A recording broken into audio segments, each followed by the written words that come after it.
Alright, let's talk about something important, something that holds our lives together, literally.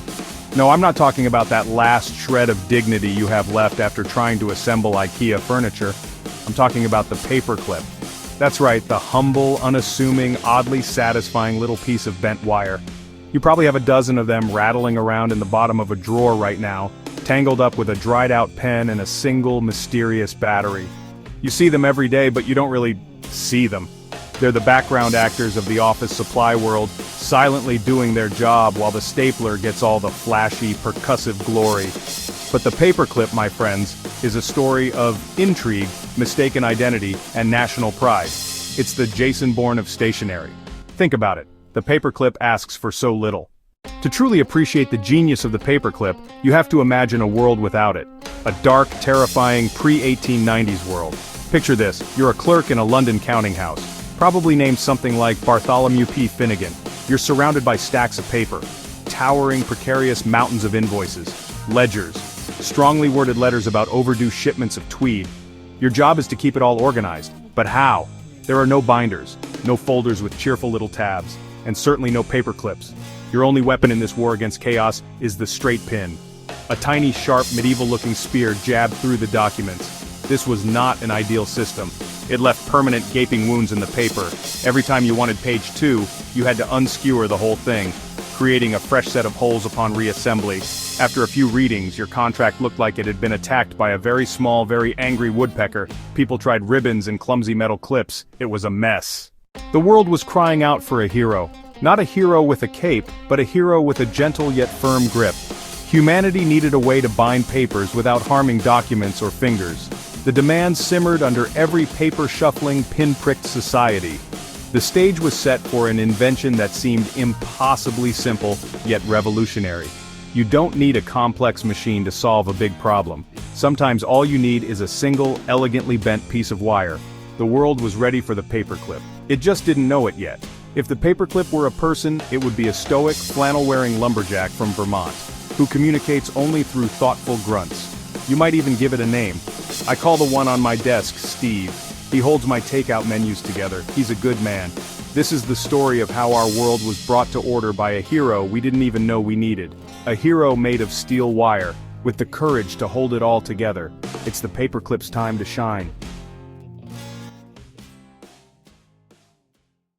Now, if you ask just about anyone in Norway, they will tell you with fierce, unwavering national pride that the paperclip was invented by a Norwegian. His name was Johan Vayler, and he is a national hero. There is a giant 23-foot-tall paperclip statue in his honor outside a business school near Oslo. This is a level of respect most inventors can only dream of. I mean, does Alexander Graham Bell have a giant telephone statue that people pose with? No, he just gets blamed for robocalls. The story goes that Vayler, a patent office clerk with a degree in electronics, science, and mathematics, saw the chaos of pins and ribbons and thought, there has to be a better way. He conceived a small device from spring steel wire, drew the plans, and filed for a patent. He received his German patent in 1899 and an American one in 1901. It's a great story. A smart hero, a simple solution, and national pride. There's just one tiny, insignificant, microscopic little problem with this entire narrative, and that detail is, Johan Vayler did not invent the paperclip. Yes, you heard me. The whole thing is a misunderstanding. A historical clerical error of epic proportions. Vayler did invent a paperclip, but not the paperclip. Poor Johan is the opening act that everyone thinks was the headliner. So what did Johan Vayler's clip actually look like? Well, it was interesting. Imagine taking a regular paperclip and removing the little loop in the middle. Side by side, modern gem clip versus Vayler patent drawing. His design was essentially a simple rectangle with one end bent inward. It lacked the crucial second loop that gives the modern clip its springiness. As a result, Vayler's clip didn't work very well. It was less a clip and more a suggestion that papers stay together. It also had a nasty habit of catching on other papers. His 1901 application noted the paper had to be pushed into it, causing tears and creases. It was like trading a sword for a slightly less sharp, but much more awkward sword. The design was never manufactured or marketed. It existed only as a drawing in a patent office.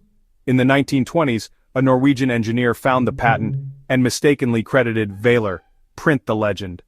If we have to give credit for the iconic gem paperclip, it most likely goes to the Gem Manufacturing Company, Limited, in Britain. In the early 1890s, they produced the double oval clip that looks exactly like the modern paperclip. They were brilliant, elegant, they worked perfectly. Twist, the company never patented the design. Some historians point to William Middlebrook, who patented a machine in 1899 to manufacture these clips. The drawing shows a gem coming off the line. He may not have invented the clip, but he invented how to mass produce it. Middlebrook's machine let the gem flood the market. By Vailor's U.S. patent, America was already importing millions. He was selling a horse and buggy to a world driving cars. Unpatented meant public domain. Anyone could make it and everyone did. The name gem became generic, like Kleenex or Xerox. The likely inventor got no official credit. The machine guy is a footnote, and the glory went to a version that didn't even work. Let's take a moment to truly appreciate the design of the Gem paperclip. It is, and I don't think I'm exaggerating here, a perfect object. It's a masterclass in industrial design. It uses the absolute minimum amount of material to achieve its function with maximum efficiency. It's just a single piece of steel wire about 4 inches long, subjected to a few precise bends. Within that simple form lies a world of clever physics. The 2 concentric loops create tension and torsion, gripping securely while remaining easy to use. It harnesses the natural springiness of the wire. It's a tiny, elegant engine powered by its own shape. It feels less like an invention and more like a discovery, like a seashell, a perfectly smooth stone. The loops are not just functional, they're aesthetically pleasing. There's a reason people bend them into little sculptures during boring calls. By the early 1900s, it had conquered offices across the globe. It was cheap to produce, easy to use, and reusable. Now, let's get back to Norway, and that giant statue. The paperclip's journey from humble office tool to national symbol is one of the strangest and most moving chapters. In 1940, Norway was occupied by Nazi Germany. The occupiers banned symbols of Norwegian pride. Norwegians needed a new symbol of solidarity and silent resistance. They turned to the paperclip. The Johan Vailor myth was firmly established. Norwegians began wearing paperclips on their lapels, a subtle, clever act of defiance. To German soldiers, it was just office equipment. We are bound together. The Nazis figured it out. Wearing a paperclip was banned, arrests followed. The ban only made the symbol more powerful. Forbidden patriotism. Small acts felt enormous. Ordinary citizens felt part of the resistance. After the war, the legend grew. That story, more than the flawed invention, led to statues, stamps, and national celebration. Who knew office supplies could be so profound? Of course, the official purpose of the paperclip is to hold papers together. But let's be honest, that's maybe 30% of what we do with them. The paperclip is the Swiss Army knife of single piece of wire objects. Most famous, lock-picking, thanks to every spy movie ever. Can it work? Sort of, for very simple locks. For your front door? Enjoy calling a locksmith. Router reset, SIM tray, cleaning tiny crevices, bend it straight, precision tool unlocked. Makeshift antenna, cocktail olive spear, glue unclogger, even a temporary zipper pull. It's in high fashion and art, necklaces, bracelets, even chainmail dresses. Drafty, and you'll set off every metal detector, but it makes a statement. Artists bend thousands into stunning forms. From resistance symbol to fishing toast from the toaster. Terrible idea, do not do that. The paperclip has lived 1,000 lives. It's a testament to simple, elegant design. So perfectly simple it becomes a blank canvas for 100 tiny problems. It is the unsung champion of improvisation, the patron saint of good enough. So what does the future hold for our dear friend, the paperclip?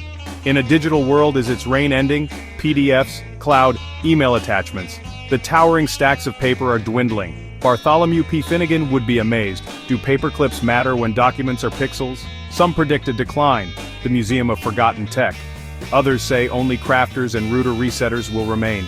But don't count the paperclip out yet. I refuse to believe it. Paper isn't going away. Contracts to sign, forms to fill, reports to hand in with a tangible thud.